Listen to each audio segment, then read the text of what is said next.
quelles sont les compétences, quels sont les soft skills qu'on doit avoir dans le monde du travail 2.0 qui arrive. Parce que, voilà, là tu le disais par exemple, je pense que le sujet de la culture générale est un sujet qui est ultra important.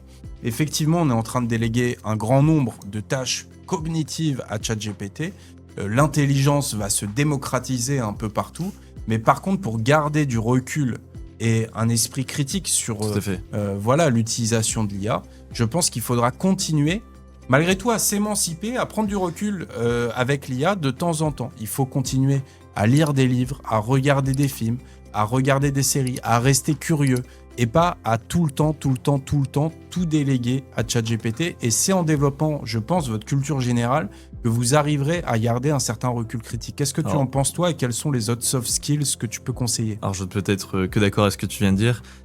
C'est compliqué de savoir quelles sont les compétences dont on aura besoin demain sur un marché du travail où il y a beaucoup de jobs qui vont être détruits, d'autres qui vont être créés. On a du mal à voir exactement ce qui se profile, donc c'est compliqué de dire exactement quelles compétences il faut avoir, parce qu'en plus, elle peut peut-être être automatisée avec les nouvelles versions qui vont arriver.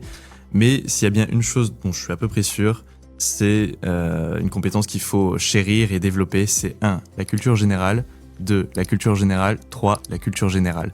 Pour avoir un esprit critique, pour avoir une vision du monde, pour comprendre les enjeux, pour être adaptable à un marché du travail qui va sans cesse bouger, je pense que la culture générale est une bonne solution pour faire preuve en fait de flexibilité intellectuelle et pour pouvoir vite pivoter de stratégie face aux avancées qui arrivent. Et je pense que c'est un bon point de départ déjà. Continuer à réfléchir, s'instruire, comprendre les choses.